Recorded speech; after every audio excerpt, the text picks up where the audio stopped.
Assalamualaikum warahmatullahi wabarakatuh.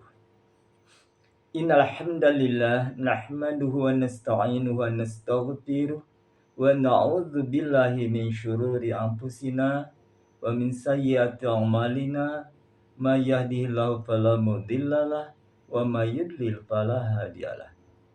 Asyhadu an la ilaha illallah wahdahu la syarikalah wa asyhadu anna Muhammadan abduhu wa rasuluh alladzi la nabiyya ba'da. Allahumma shalli ala Muhammad wa ala alihi wasallam. Amma ba'd. Ikhwan akhwat rahimakumullah. Alhamdulillah wa syukurillah. Berkat rahmat karunia serta pertolongannya, kita masih tetap istiqomah mau mengkaji di pagi hari ini. Insya Allah pagi ini akan menggali makna yang terkandung di dalam hadis arba'in yang terakhir, yakni hadis ke-42. Di dalamnya Rasulullah SAW menyampaikan kabar gembira dari Robnya, yakni Allah berfirman di dalam hadis ini, karena ini masuk hadis qudsi, menjelaskan tentang luasnya ampunan Allah bagi hamba-hambanya, tentu yang beriman. Di sisi lain juga ada orang-orang yang bergelimang dalam dosa. Tentu janganlah putus dari rahmat Allah, karena Allah Maha Mengampuni. Mari kita buka kitabnya kalau kebetulan antum memiliki. Alhamdulillah kalau sudah ada terjemahannya, tentu sudah bisa memaknai atau mencerna yang terkandung di dalamnya. Hadis ini tercatat ya di dalam kitab Ad-Da'wat. Di sini dijelaskan tentang rahmat Allah, yakni lautan ampun Allah, oleh Imam At-Tirmidzi.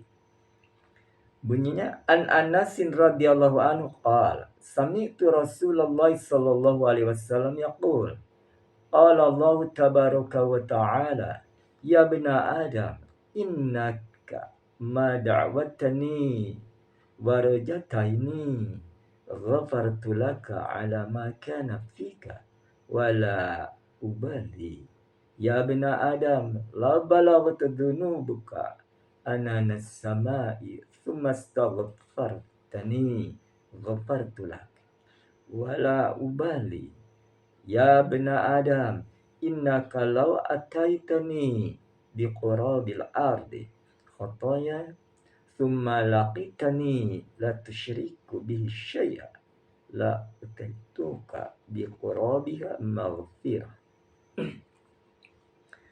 Adapun terjemahannya an Anasin radhiyallahu dari Anas, semoga Allah meridhoinya, qala dia berkata, sami'tu Rasulullah sallallahu alaihi wasallam.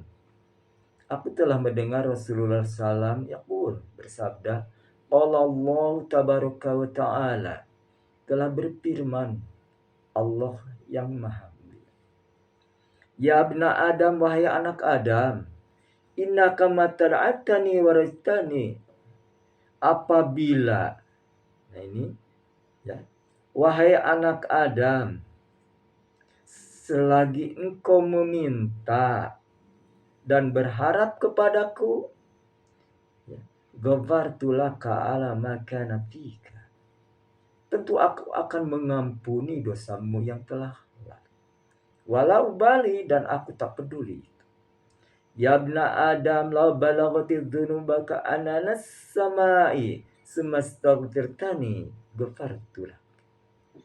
Wahai anak Adam, jika dosamu sampai setinggi langit, lalu engkau meminta ampunan kepadaku, ya.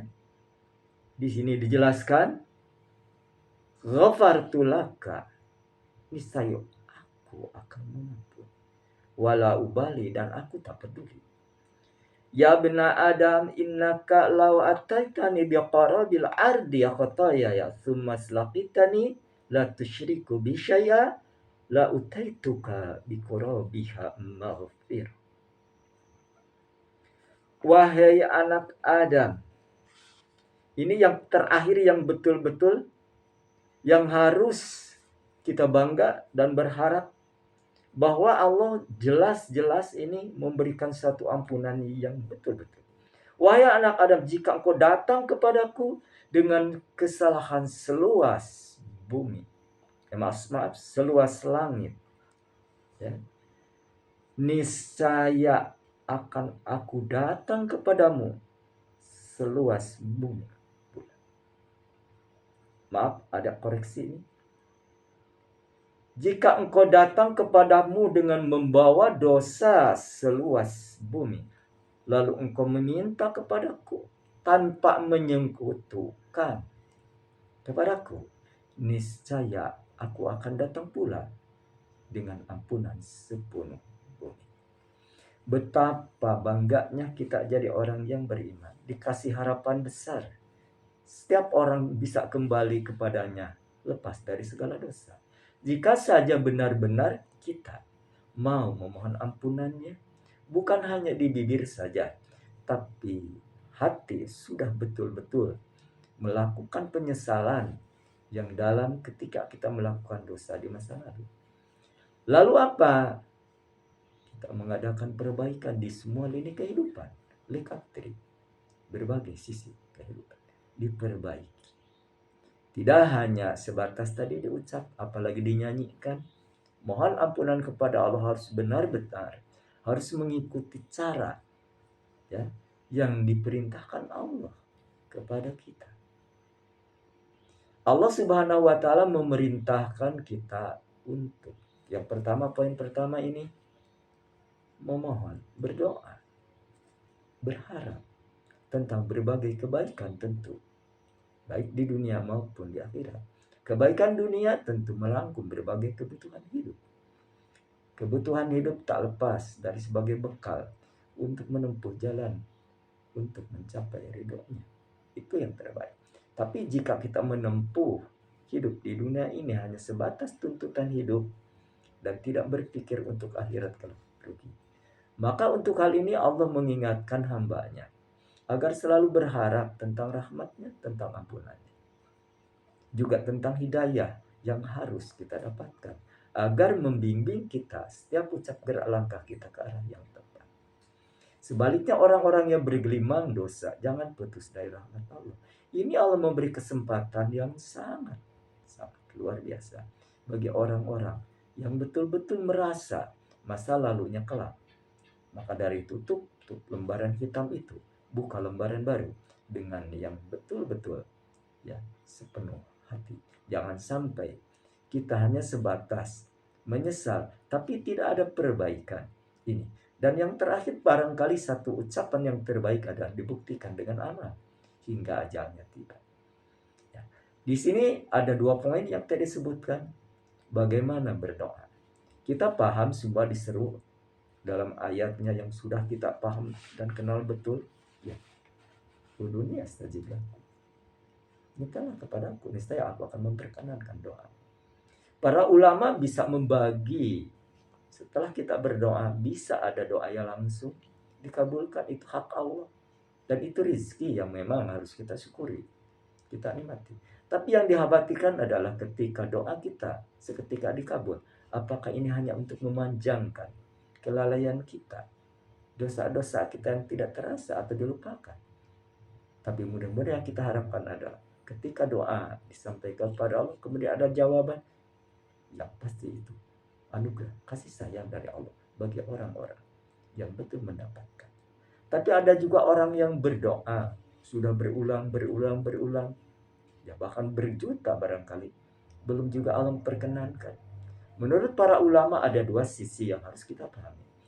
Pertama, bisa terjadi Allah sayang kalau seandainya doa itu dikabulkan, menjadikan madarat untuk diri dan keluarga. Di sisi lain juga Allah menyimpan, Allah sayang, Allah cinta mendengar suara jeritan tangis kita ketika memohon. Karena Allah niat tahu di dalam getar hati kita apa yang diniatkan kita ketika permohonan itu. Kemaslahatan, keselamatan tentu yang dapat. Bisa terjadi ketika kita memohon kepada Allah, kemudian jawabannya bentuk lain. Dalam arti kata kita memohon keselamatan dunia akhirat, ya, Tapi Allah mencoba dan mencoba sampai jauh mana iman kita, kesabaran kita ketika permohonan kita disampaikan. Tak sedikit kita berdoa memohon kepada Allah siang tapi berseberangan dengan apa yang diharapkan. Nah, disinilah orang beriman tentu akan bertawakal menghadapi berbagai kemungkinan. Bisa terjadi doa kita belum dikabul, Allah sayang sama kita. Jangan sampai madar. Ada sebagai contoh. Dulu di kampung saya ada orang-orang tentu bervariasi sebagaimana doa kebanyakan menginginkan kekayaan yang lebih atau kendaraan yang mewah. Tapi apa yang terjadi setelah Allah kabulkan bisa terlalai dari ibadah. Bisa juga kecelakaan satu keluarga setelah mendapatkan kendaraan. Alhamdulillah. Nah, mungkin terjadi jangan sampai seperti itu Allah sayang. Ya, tapi juga bisa para ulama menyebut doa kita identik dengan tabungan. Jawabannya kelak di kemudian hari karena Allah mengenal ya detail kata-kata yang disampaikan ketika berdoa. Namun semua keinginan berdoa ingin segera dikabul karena itulah yang mendesak menurut diri. Tapi alangkah baik dan bijaknya jika kita tadi mengoreksi dari masing-masing. Karena ada doa yang tidak dikabulkan disebabkan dosa kita. Hadis yang menyampaikan hal itu adalah Innal abdal yaqarimu rizqa bidzunubi yasib. Sesungguhnya seorang hamba terjegal rizkinya, terhalang karena ada dosa. Nah, dosa kita bisa mengenal yang dirasakan kita, termasuk dosa besar atau kecil. Kita juga mengenal jika tahu tentang hukum-hukum yang telah kita dapatkan dari berbagai tempat. Bisa dari majelis, bisa juga dari sini. Nah, jika kita menyadari hal itu, tentu kita tidak akan menjadikan diri ini semakin jauh dari Allah. Kita sadari bahwa apapun yang kita lakukan ada konsekuensi yang harus kita terima. Selain nanti dosa dilakukan di akhirat ada imbalan, balasan. Tentu kita harus menyadari bisa jadi doa kita belum juga dikabulkan berkaitan dengan yang disebutkan para ulama tadi atau karena dosa kita. Untuk mengenal hal bagaimana dosa kita bisa ada kaitannya sebagai contoh. Seorang direktur menggariskan di perusahaannya siapapun karyawan harus masuk jam 7, itu pun harus segera absen. Pulang jam 5, udah ketetapan. Tapi ada yang melanggar dari ketetapan itu. Tentu bisa diingatkan yang pertama, kedua kali mungkin ditegur, ketemu. Kalau memang melakukan bertubi-tubi dipecat. Nah, itu rezekinya udah terjegal. Lepas ya posisinya. Itu. Apalagi di hadapan Allah tentu.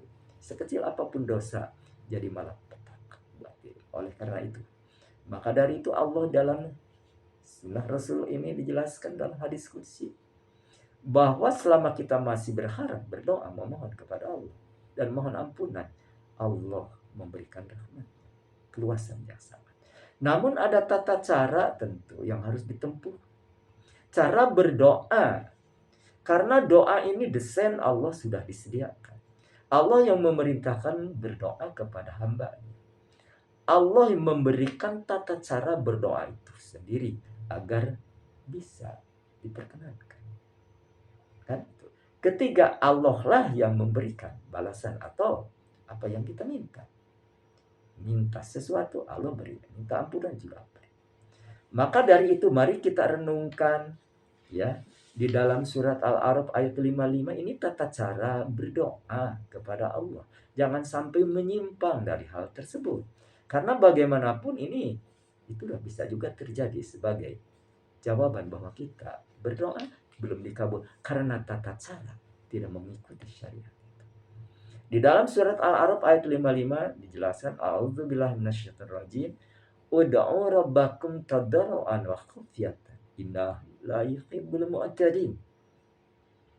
Ud'u rabbakum, berdoalah, memohonlah kalian kepada Allah, kepada Tuhan kalian. Tadarruan wa khufyatan, dengan rasa takut dan rendah diri. Nah, ini rasa takut rendah diri seperti apa? Innahu la yuhibbul mu'tadin. Sungguh suka kepada orang yang melampaui batas. Tadarruan wa khufyatan, Jelas di sini rasa takut. Rasa takut tentu doa kita tidak terkabul. Rasa takut penunjang doa itu jangan-jangan tidak mengikuti syariat. Penunjang doa ya ibadah. Ibadah wajib pernah terlalaikan atau tidak, atau juga tidak sesuai syariat, tidak mengikuti sunnah Rasul dalam hal ibadah, ini juga jadi penghalang doa karena dosa kita tidak mengikuti syariat. Maka di sini berdoalah kalian kepada Rabb kalian dengan rasa takut. Takut tentu yang kita harapkan ini lepas dari kegagalan. Keinginan kita doa ini dikabulkan untuk berbagai salah. Tapi Allah mengingatkan berdoa kalian kepada Aku dengan rasa takut waktu tiap dengan lemah. Bahkan di ayat yang lain dijelaskan ya, perlahan di sini kefiatan. Wadkur rabbaka fi nafsika tadarruan wa khifyatan wa dunal jahli minal qawi. Di dalam surat Al-A'raf ayat 205 jelas, sebutlah nama Tuhanmu di dalam. Nah ini nafsika di dalam diri. Tadarruan dengan rasa takut. Wa khifyatan wa dunal jahli, dan jangan menyaringkan suara. Tadi harus di dalam hati disebut, tidak menyaringkan suara, udah dua intonasi katanya mengingatkan. Nah, bagaimana yang terjadi di antara saudara kita berdoa berteriak, bahkan rame-rame, tentu dengan mengatakan ya lebih keras, bahkan tak sedikit ada dai juga menyampaikan doanya sampai ya dilantunkan, disyairkan, dipuisikan lah dengan gayanya yang indah. Apakah seperti itu desain yang tepat? Tidak. Allah mengatakan di dalam firman-Nya, sabda Rasulullah SAW ini, hadis kursi ini, berdoa kepada harus ada rasa takut, rendah diri, pelan. Bahkan di ayat ini tidak menyaringkan suara. Berarti detak hati perlahan hanya bisikan-bisikan antara dirinya dan Rabb-Nya. Itu doa yang dianjurkan oleh Allah tepat. Ya, maka dari itu tentu mari kita koreksi. Jangan sampai doa kita disampaikan berjuta kali tapi belum ada jawaban. Mari kita sama-sama. Semua memiliki dosa yang berbeda. Coba kalau kita ingat segera, mohon maaf ampunan kepada Allah Subhanahu wa Ta'ala. Itu. Nah, lalu ada juga di zaman Rasulullah SAW orang yang berdoa berteriak.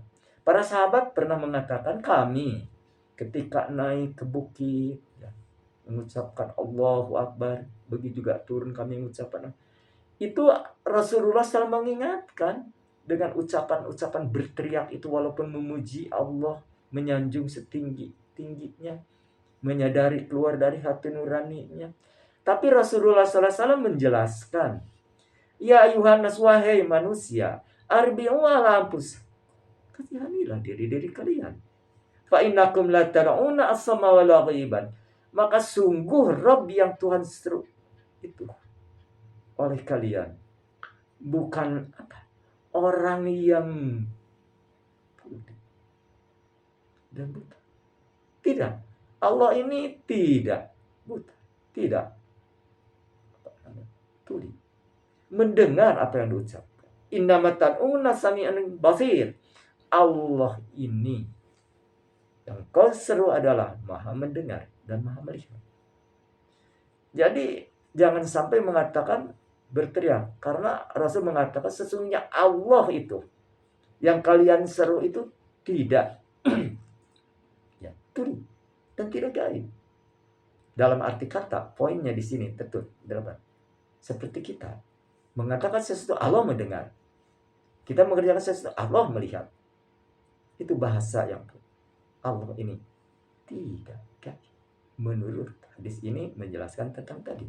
Kalau gaib secara harfiah seperti ini, kita nggak mungkin bisa, kecuali nanti rahmat Allah dipertemukan di kemudian hari. Ini peringatan bagi kita, jika kita berdoa berteriak, itulah bisa jadi kendala buat diri kita. Maka dari itu bagaimana agar doa dikabul tadi? Tata cara harus mengikuti apa yang firmankan Allah, disabdakan Rasulullah SAW. Mengikuti arahnya. Persyaratan sekarang untuk dikabul doa tercatat di dalam surat Al-Baqarah ayat 186. Mari kita masuk ke ayat. Wa idza salaka ibadi anni fa inni qarib ujibu da'wata da'i da'ani falyastajibuli wal yunubil alahum yarsudun. Muhammad, apabila ada hambamu bertanya kepadamu tentang aku, kata Allah, fa inni qarib. Jawab engkau, aku ini dekat. Dekat. Bahkan sering kita juga mendengar bahkan sampai kapan?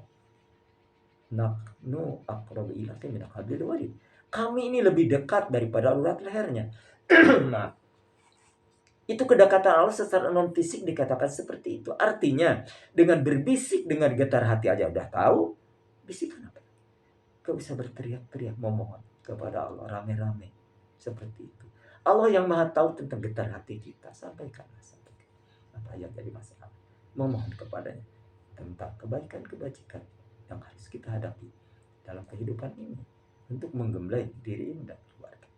Ini yang pertama. Nah, di sini Allah mengatakan, Muhammad, apabila ada hamba bertanya kepadamu tentang aku, jawab, aku ini dekat. Ujibu da'wati da'ani. Aku pasti mengabulkan doa jika dia berdoa kepadaku. Dikabulkan. Tapi apa persyaratan? Falyastajibuli, maka hendaklah segala yang aku perintahkan laksanakan. Wal yunubi, dan kalian harus benar-benar meyakin mengimaniku. La'allahum yarshudun, agar kalian selalu benar. Ini selalu benar dalam berdoa, harus mengikuti arahnya. Tadarruan wa khufyatan wa duna jahli min al-qawli, tidak menyeringkan suara. Lalu di sini persyaratan, segala yang diperintahkan Allah belum kita lakukan. Bukan sebaik mungkin, bukan semua juga belum tahu apa yang diperintahkan Allah, apa yang dilarang Allah. Kalau kita mendalami syariat Al-Qur'an nasional, tentu tahap demi tahap akan tahu apa yang diperintahkan Allah semua, apa yang dilarang Allah itu. Jangan-jangan yang Allah perintahkan kita lalaikan, jangan-jangan yang Allah larang kita langgar, karena kita belum mengenal berapa banyak. Menurut para ulama, di dalam surat Al-Baqarah aja itu tercatat perintah. Ada 1000 perintah buat kita. Dan larangan tak jauh berbeda 1000 juga. Menurut yang mendalami, mencerna mana yang terkandung di dalam ayat tersebut. Kita hanya tahu aqimus shalah wa atuz zakah wa amilus shalihat. Itu aja. Tapi detail belum. Nah, di sini mari kita belajar Al-Quran dan Sunnah itu mengenal persyaratan penunjang juga. Bagaimana doa itu dikabulkan. Ini. Nah, ikhwan rahimakumullah, tentu Allah mengingatkan begitu sayang. Doa saja diatur, dibimbing agar doa selalu terkabul. Nah, itu. Ada satu memang kejadian yang harus kita kenali. Bahwa berdoa itu jangan sampai kita menghambur-hamburkan waktu, menghambur-hamburkan kata, diurai dengan begitu puitis. Tapi apa yang diperintahkan Allah tentu tak pernah hilang. Maaf, tak sedikit di antara saudara kita menginginkan sesuatu. Datanglah ke kiai dengan minta wirid-wiridnya. Ya, doa tidak usah pakai wirid-wirid tertentu. Karena Allah sudah menjelaskan, setiap bahasa apapun Allah Maha tahu. Tidak juga diawali dengan hal-hal yang aneh-aneh. Ritual-ritual yang sudah antum mungkin lihat di kebanyakan saudara kita bagaimana cara berdoa. Memohon kepada Allah itu yang lebih jelas. Apa yang ada di dalam hati kita. Tentu kebutuhan kita berbeda. Jangan sampai kejadian yang nampak sekarang. Cara mereka berdoa, jangan kita ikuti. Kalau kita menginginkan sesuatu. Karena Allah sudah jelas persyaratan itu. Kita kembali kepada tadi, berdoa yang memang harus betul-betul harus disampaikan, karena doa itu ibadah. Doa mukul ibadah. Sampaikan. Walaupun kita menyampaikan dengan bahasa mengikuti syariat, sudah dapat pahala walaupun belum dikabul. Tapi kalau doa serampangan diawali ini dan itu, berkat ada harapan dengan cara membaca wirid tertentu itu, tentu ini akan menjadikan rugi bagi diri. Jangan harap pahala datang dari Allah sebelum dikabulkan. Tapi kita menginginkan berdoa mengikuti sunnah Rasul yang disampaikan ayat dengan sunnahnya ini. tentu sudah dapat pahala. Artinya kita sudah hati Allah, hati Rasul, sudah tunduk patuh menyerahkan segalanya, tawakal itu. Bukankah kita mengingat orang yang beriman harus tawakal kepada Allah? Berdoa belum dikabul itu berseberangan dengan keinginan. Ini tawakal. Tawakal itu menyerahkan urusan kepada Allah segalanya. Tapi harus betul-betul dengan sangkaan yang baik. Dalam arti kata ya, sangkaan kita jangan sampai udah berjuta kali kepada Allah, sepertinya Allah nggak mau dengar ya doa kita. Tidak demikian.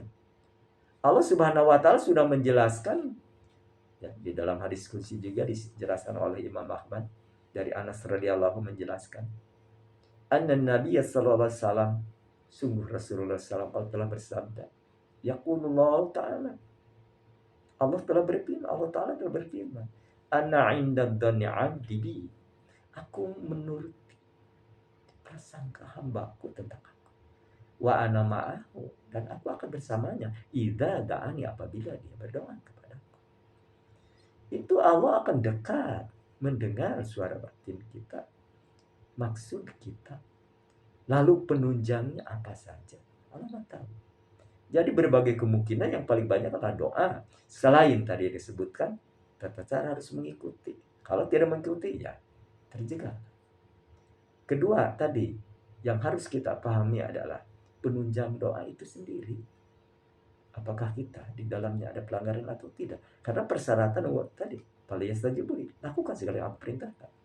Ini banyak yang bilang bagaimana kita terhadap orang tua, kewajiban. Bagaimana fuqara masakin, itu kewajiban. Bagaimana anak yatim, itu kewajiban.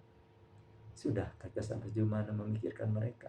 Sudahkah kita memikirkan tetangga di balik rumah kita, di belakang rumah kita, satu komplek dengan kita, kita ditakdirkan berkelimpahan harta? Sudahkah kita mengingat mereka? Ini juga jadi masalah, karena bagaimanapun orang mukmin yang betul-betul hatinya bersih, tak mungkin dia bisa makan nikmat sebelum mungkin tetangga yang dibaliknya merasakan kepedihan itu lepas. Rasulullah SAW begitu hebatnya Siti Aisyah radhiyallahu anha menghidangkan makanan. Beliau nggak pernah menyantapnya. Sebelum dia bertanya, ya Aisyah, bagaimana tetangga, sudah dibagi? Sudah ya Rasulullah, alhamdulillah. Tapi ada satu yang tidak ya Rasulullah. Kenapa? Dia itu orang Yahudi. Rasul lalu ekspresinya berubah dan mengatakan, jangan begitu, kasih dia itu tetangga kita. Ini sampai begitunya Rasulullah SAW. Ini contoh yang mudah-mudahan kita tersentuh dengan hal itu. Tidak juga seperti itu banyak yang di hadapan kita sering melintas, orang-orang yang belum beruntung dengan mungkin mengais-ngais rezeki dari tong sampah ke tong sampah. Bahkan sesekali bisa melihat orangnya sudah rentak. Ada juga ibu-ibu bawa anak-anak. Ternyuhlah kita. Mudah-mudahan Allah gerakan hati kita untuk. Kenapa? Itu penunjang. Nah, kebaikan-kebajikan Allah mencatat walau sekecil apapun. Itu cara berdoa. Jadi jangan sampai kita lepas dari tata cara yang udah Allah tegaskan, desain tidak akan berubah. Ya, walaupun ada kata-kata kalau tidak baca ini dan itu tidak dikabulkan akan menggantung dong. Itu asumsi. Kalau baca salawat tentu ada hadisnya. Kita etikanya bacalah. Karena bagaimanapun baca salawat 1 kali Allah memberikan 10 kali. Tentu balasan. Nah, itu cara berdoa kalau betul-betul kita ingin dikabul. Lalu tadi juga ampunan. Ampunan Allah ini seluas langit dan bumi, katakan. Banyak dosa apapun, kalau tidak mempersekutukan dengannya, Allah sudah lepas. Ini anugerah yang sangat luar biasa. Karena orang yang datang kepada Allah, hatinya tidak terkontaminasi unsur keburukan dari syirik tersebut. Ini orang yang masuk selamat. Walaupun ada siksa tertentu, tentu sampai sejauh mana Allah haknya. Allah menyiksa, ada haknya. Allah memberi ampunan juga hak. Allah patut juga di situ kita imani sepenuh hati. Jangan sampai kita lepas bahwa dosa sebanyak apapun sebuih di lautan Allah sudah datang dengan memberikan sebuah juga ampunan. Nah itu. Tapi ada persyaratan juga yang harus ditempuh. Ya. Di dalam surat Toha, kalau salah 82, salah koreksi. Wa anni laghaffarun liman taba wa amila sholihatin. Ini persyaratan orang-orang yang mohon ampunan kepada Allah. Tanpa ditempuh 3 persyaratan ini, mohon ampunannya tidak akan bernilai. Siapa tadi? Orang yang betul-betul diseleksi oleh Allah, satu yang benar-benar tobatnya yang nasuha. Kan itu sudah kenal ayat. Ya ayyuhalladzina amanu tubu ilallahi taubatan nasuha. Itu tobat yang benar-benar. Yakni tadi, inilah liman taba yang benar tobatnya. Benar tobatnya, bukan nyanyi. Bukan hanya diucap, tapi perilakunya tetap begitu-begitu juga. Contoh, sering kita mendengar, mungkin antum juga mendengar, di setiap Jumatan, kalau kita Jumatan dimanapun, ada yang mengatakan, ya, jamaah rahimakumullah, mari kita sama-sama tingkatkan iman dan takwa yang sebenar-benarnya. Itu sering kita ucapkan. Tapi apa yang dilakukan kalau lihat khatib itu, kalau kita dekat, tahu atau melakukan bid'ahnya, tetap ada terus-terus. Bahkan ditambah-tambah yang lain. Ini hanya diucap, tidak masuk ke hati untuk mengoreksi. Selama ini, apa saja yang bisa meningkatkan iman takwa itu? Tanpa mengenal Quran dan sunnah syariat itu sendiri, tak mungkin naik iman takwa. Bukankah kita mengenal juga ayat? Sesungguhnya orang mukmin itu apabila disebut nama Allah, bergetar. Idza dzukira wajilat qulubuhum, atau sebut asma Allah, bergetar hatinya. Wa idza tuliyat ayatu jadathum iman. Dan apabila dibacakan ayatnya, bertambahlah iman. Mungkin enggak kalau dibacakan ayat Allah dengan lantunan, apalagi yang ya membuat kita kagum dengan suara berduknya, tapi arti tidak mengerti, tidak ada di hati, mungkin meningkat atau enggak mungkin. Maka di sini tentu tetap saya menyeru sama-sama, mari kita perdalam Al-Quran itu untuk mengenal hal ini. Apabila dibacakan oleh orang, ayat anu itu menjelaskan tentang perintah, menjelaskan tentang surga, menjelaskan tentang neraka, menjelaskan tentang mendidik anak istri.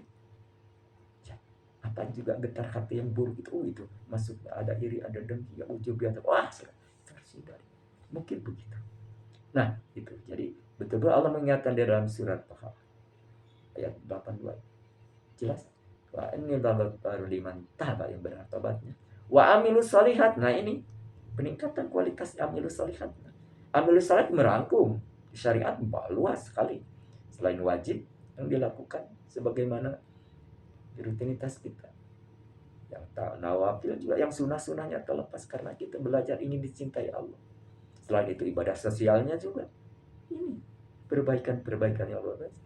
Lalu dikatakan kalau sudah begitu harus beriman, betul-betul kualitasnya ditingkatkan. Ini adalah berliman taba wa amanah wa amilus salih. Iman dulu ditingkatkan, baru perbaikan dari wa amilus salihah ditingkatkan.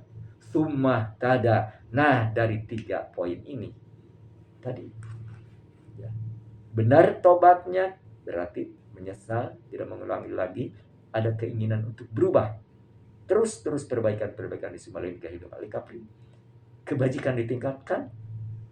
Lalu apa di sini? Summa tada, menampakkan kebenaran itu sampai ajalnya.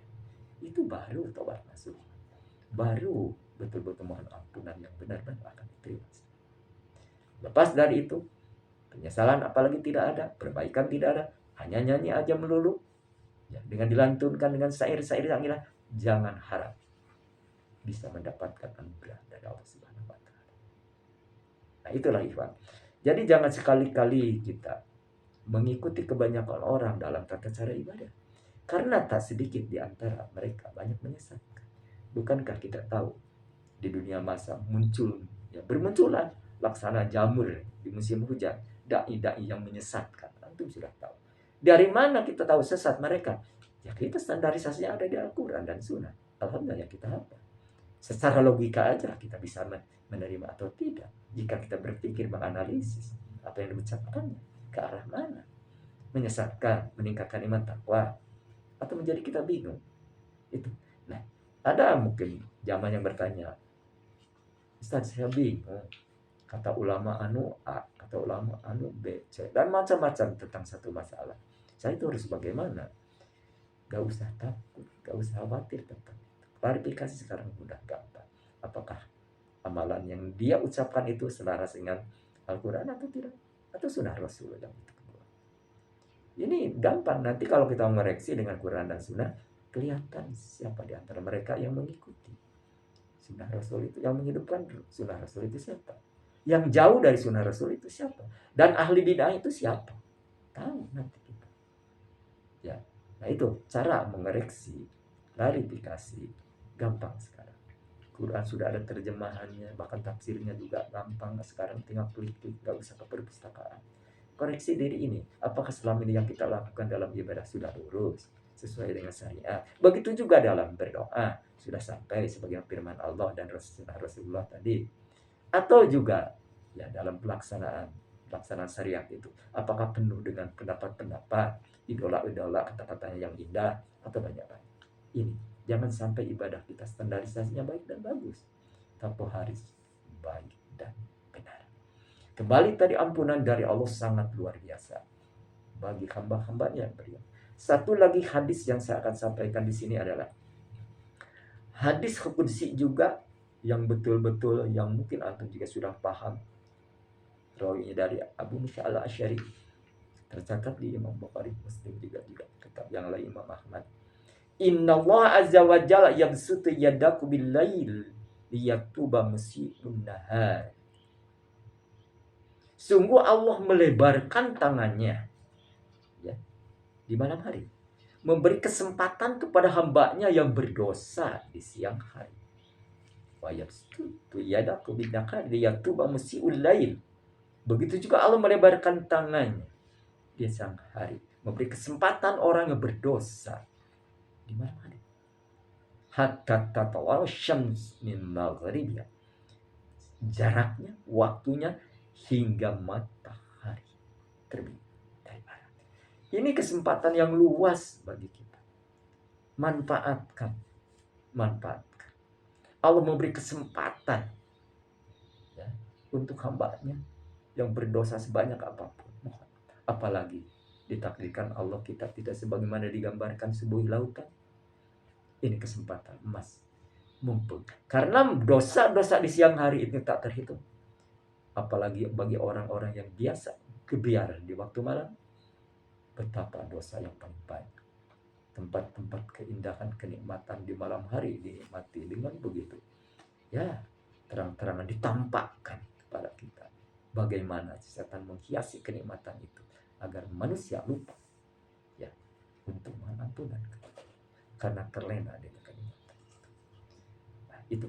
Jadi insya Allah jika kita mau mendalami syariat Al-Quran, ayat-ayatnya dan sunnah Rasul, akan mengenal satu tata cara berdoa, akan mengenal persyaratan dikabulnya doa, dan ketiga bagaimana kalau kita berdoa belum juga dikabul, koreksi ke dalam, terjegalkan dengan dosa. Lalu tadi cara bertobat tentu bukan hanya diucapkan dengan nyanyian khusus sebagaimana kita dengar di masjid-masjid. Ya, redaksinya benar. Itu mohon kepada, tapi caranya itulah. Bahkan ada sataris mengatakan masih dari Abu Musa al-Asy'ari mengatakan sabda Rasulullah, innahu sayakuna yaqtauma yaqtaduna bidu'a. Bahkan datang satu kaum kelak di kemudian hari, orang-orang berdoa melampaui kebenaran atau kebaikan itu, melampaui batas. Antum mengenal sekarang bagaimana Robbana atina fid dunya hasanah harus disampaikan dengan remah lembut, tadarruan wa khafiyatan, pakai musik sampai joget sekarang. Salawat memohon kepada Allah tentang memberi rahmat kepada Rasulullah, keselamatan kita juga akan dibalas oleh Allah, tapi pakai musik juga dijogetkan, bahkan dilombakan. Bagaimana? Itu sudah melampaui batas. Dan banyak-banyak aja sekarang. Lalu antum juga mengenal orang-orang rame-rame, udah orang tahu salah, koruptor, rame-rame memohon kepada Allah, mengetuk pintu langit, kata dikabul, tak mungkin. Kenapa? Tata cara sudah ngaco. Orang berbuat salah dibela. Ini auzubillah min dzalik. Jangan sampai seperti itu kita Mudah-mudahan terjaga. Ya, terjaga dengan hal macam itu. Allah ridho, memudahkan kita mengikuti Al-Quran dan Sunnah. Jadi kembali tadi, tata cara berdoa adalah sudah tercatat. Ya, renungkan surat Al-A'raf ayat 55, kemudian ayat 205, itu tata cara. Al-A'raf 55, Al-A'raf ayat 205. Lalu persyaratan yang harus ditempuh agar kita dikabul doa di dalam surat Al-Baqarah 108. Ketika Ibnu Abbas menjelaskan hadis Rasulullah sallallahu alaihi wasallam menjelaskan tentang ayat surat Al-Baqarah ayat 168 mengatakan, ya ayuhan nasu kul mimma fil ardi maratna halalan thayyib. Wahai manusia, makanlah yang ada di bumi tapi halal dan baik. Faqama Sa'd bin Abi Waqqas. Sa'd bin Abi Waqqas ini sahabat Rasulullah yang betul-betul ketundukan kepada sangat luar biasa. Tapi kepada Rasul mengatakan begini, ya Rasulullah, wahai Rasulullah, ud'ullah ayyaj'alani mustajab da'wah. Ya Rasulullah, mohonlah kepada Allah agar aku selalu doa ini dikabulkan. Maka Rasulullah menjawab, ya Sa'ad atib mat'amaka, wahai Sa'ad, makanlah makanan yang halal. Ini kunci juga masuk ke dalam. Takun mustajab da'wah, niscaya doamu dikabulkan. Itu waladhi nafsi biyadihi, dan demi jiwaku yang ada dalam genggamannya. Innar rajula la yaqdhifu luqmatal harami fi jawfihi. Sungguh seseorang menyuapkan makanan ke mulutnya, masuk ke perutnya dari barang yang haram, mayataqabbala minhu arba'ina yawma. Dia tidak akan dikabulkan selama 40 hari. Satu suap dari barang yang haram. Apalagi bersuap-suap sehari. Berbulan, bertahun-tahun dari haram. Hasil suap, hasil nipu, hasil curang, hasil korup. Harus dikorupsi. Wa yuma abdin nabata, dan Rasul melanjutkan apa di sini? Lahmaku wa nisukti warriba fannaru alaih. Dan ingatlah, seseorang lebih layak tinggal di neraka jika dagingnya tumbuh dari barang haram juga riba. Ini peringatan bagi kita, jangan sampai ada hal. Itulah bagi mudah-mudahan apa yang disampaikan ini jadi koreksi, jadi pengingat kita kenapa doa ini tidak dikabul, penunjangnya apa saja, apa ada pelanggaran atau tidak. Begitu juga tadi, kita jangan lepas dari putus dari Allah. Mohon ampunlah kepada Allah sebelum ajal menjemput. Wallahu a'lam bishawab. Subhanallah wa bihamdi, asyhadu an la ilaha illa anta, astaghfiruka wa atubu ilaik. Assalamualaikum warahmatullahi wabarakatuh.